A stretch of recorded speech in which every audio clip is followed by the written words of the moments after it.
Hello all, ఎలా ఉన్నారు అందరూ? నేను చాలా బాగున్నానండి. Welcome back to our channel Kako sisters vlogs.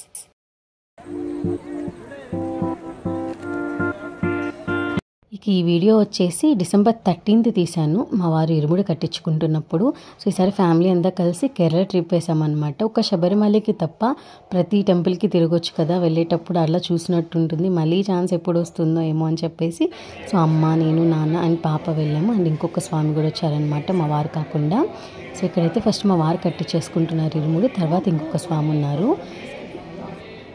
So మీకు అనిపించవచ్చు మీ అత్తయ్య వాళ్ళు ఎందుకు రాలేదు అని చెప్పేసి. సో చాలామందికి తెలిసే ఉంటుంది, మాకు బర్రెలు ఉన్నాయి కదా, అత్తయ్య వాళ్ళకి పాల పని ఇవన్నీ ఉంటాయి కదా, దానివల్ల రాలేకపోయారు. ఇక్కడికే కాదు, మామూలుగా ఎక్కడికైనా పెళ్ళిళ్ళు ఫంక్షన్స్కి వెళ్ళాలన్నా కూడా వాళ్ళకంటూ ఒక పర్టికులర్ టైం ఉంటుంది. ఆ టైంలోపు వెళ్ళేసి వచ్చేసేయాలి, లేదంటే మళ్ళీ పాల పని ఇవన్నీ స్టార్ట్ అయిపోతుంటాయి కదా. సో ఇప్పటి వరకు అయితే ఎప్పుడు టూర్స్కి రాలేదండి. సో అంత టైం కూడా వాళ్ళకి ఉండదు పాపం. అందుకే ఎక్కడికి వెళ్ళినా కూడా హడావిడిగా వచ్చేస్తుంటారనమాట.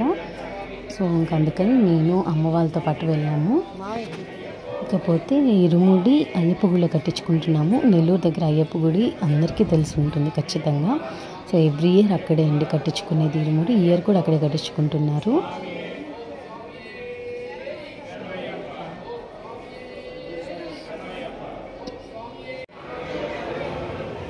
ఇక్కడైతే మా వారికి అయిపోయింది, కట్టించేసుకున్నారు. ఇంకొక స్వామి కట్టించుకుంటున్నారు అనమాట.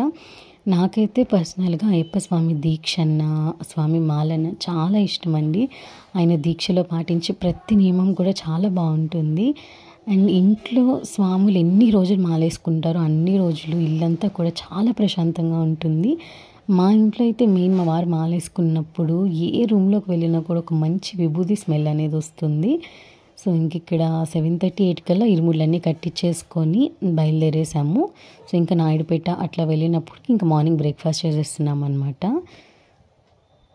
ఇంకా బ్రేక్ఫాస్ట్ అయిపోయిన తర్వాత ఫస్ట్ మేము విజిట్ చేసిన టెంపుల్ వచ్చేసి ఆ విఘ్నాలకు అధిపతి అయిన విఘ్నేశ్వరుని దర్శించుకోవడానికి కాణిపాకం వెళ్ళామండి.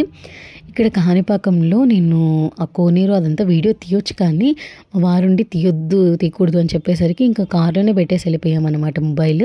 సో దానివల్ల వీడియో ఏం తీయలేకపోయాను. ఏదో బోర్డుని జస్ట్ ఒక క్లిప్ తీసుకున్నాను అంతే. ఇంక ఇది వచ్చేసి నెక్స్ట్ అరుణాచలంకి వెళ్ళాము. కాణిపాకం నుంచి డైరెక్ట్గా అరుణాచలంకి వెళ్ళాము. అరుణాచలం చాలా బాగా దర్శనం అయిందండి. సో ఆ గోపురాలు అదంతా కూడా నేను ఇట్లా షార్ట్ తీసుకున్నాను, లోపల కూడా ఎక్కడ తీయలేదన్నమాట. గోపురాలు ఒకటి ఇట్లా తీసుకున్నాను, మొత్తం కంప్లీట్గా తిరిగి చూడలేదు కానీ బట్ 2 గోపురాలు అయితే చూసామండి. ఎంట్రీ ఒకటి, ఎగ్జిట్ ఒకటి చూసాము.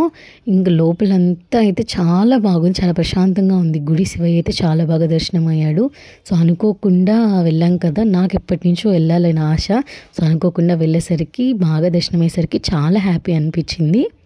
ఇక అరుణాచలం నుంచి డైరెక్ట్గా పళనికి వెళ్ళిపోయామండి. పళనిలో అయితే చాలా స్ట్రిక్ట్, ఒక్క ఫోటో ఒక్క వీడియో తీస్తే కూడా 5,000 ఫైన్ అనమాట. సో ఇంకా పళని నుంచి డైరెక్ట్గా గురువాయూర్ కృష్ణుడి టెంపుల్కి వెళ్ళిపోతున్నాము. సో పళనిలో అయితే దర్శనం చాలా బాగా జరిగిందండి, చాలా మనశ్శాంతిగా జరిగింది. వెయిటింగ్ టైం అయితే చాలా ఎక్కువ ఉండింది. మార్నింగ్ 6:40కి ఆ టైంకి మేము క్యూలోకి వెళ్తే, అంటే ట్రైన్ ఎక్కితే వెళ్ళడానికి 11:30కి దర్శనం అంతా అయిపోయి రూమ్కి వచ్చామన్నమాట. 5 hours పట్టింది. వెయిటింగ్ టైం ట్రైన్ కోసమే చాలా ఎక్కువ ఉండింది. సో నడుచుకుంటూ వెళ్ళిపోవచ్చు మెట్లు ఎక్కుతూ. బట్ ట్రైన్ ఇవన్నీ వాటి కోసం అయితే వెయిటింగ్ టైం చాలా ఎక్కువ ఉంటుంది కదా, ఇంకా అందుకే వచ్చేటప్పుడు మేము దిగుతూ వచ్చేసామన్నమాట మెట్లు.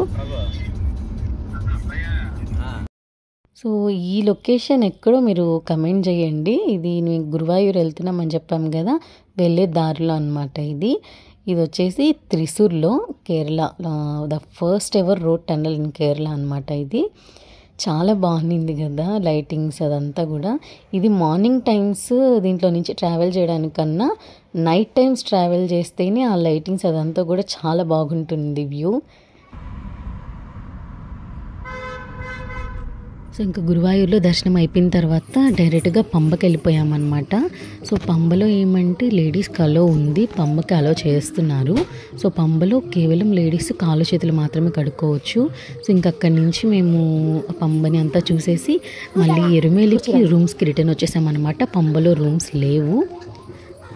సో ఇంకా పంబలో అయితే రూమ్స్ అన్నీ చాలా ఫిల్ అయిపోయినాయి అనమాట. సో స్వాముల వరకు పంబలో దిగి పెట్టేసి మేము మళ్ళీ ఎరుమేలికి రిటర్న్ వచ్చేసాము. సో ఎరుమేలిలో ఇక్కడ వైల్డ్ మిస్ట్ అనే రిసార్ట్ తీసుకున్నాము. చాలా బాగుండిందండి రిసార్ట్ అంతా కూడా. చుట్టుపక్క కొండలు, మంచు పడుతూ చాలా పీస్ఫుల్గా ఉన్నింది. ప్రతి పక్షి సౌండ్ తప్ప ఒక్క హారన్ కూడా వినిపించలేదన్నమాట. అంత ప్రశాంతంగా అంత పీస్ఫుల్గా ఉన్నింది. ఇంక ఇక్కడ చూపిస్తున్న బోట్ అయితే ఎన్నో 100 years క్రితందంట. సో ఇంకా వీళ్ళు ఫర్నిచర్ కానీ రూమ్స్ కానీ అదంతా కూడా చాలా చెక్కతో అండ్ బ్యాంబూ స్టిక్స్తోనే చేస్తున్నారు. చాలా బాగుంది. నేచర్ని ఇష్టపడే వాళ్ళకి, నేచర్ లవర్స్కి అయితే ఈ రిసార్ట్ 100% బెస్ట్ అని చెప్పొచ్చు. సో మేమైతే ఇక్కడ 1.5 days 3000 పే చేసాము. సో ఫుడ్ అంతా కూడా సర్వీస్ మొత్తం వీళ్ళేదే అనమాట, వీళ్ళే సప్లై చేస్తారు. సో మేమైతే స్వాములు వచ్చేసరికి చాలా లేట్ అయ్యిద్ది అనుకున్నాము. న్యూస్ అంతా కూడా రష్ ఎక్కువ ఉంది శబరిమల అని చెప్తున్నారు. బట్ మా అదృష్టమో ఏమో, స్వాములు 5:30కి పంబ నుంచి స్టార్ట్ అయితే 11:30 కల్లా దర్శనం కూడా అయిపోయి రిటర్న్ దిగేస్తున్నారనమాట. సో ఈ వీడియో కంటిన్యూషన్ నెక్స్ట్ వీడియోలో వస్తుంది. Keep watching.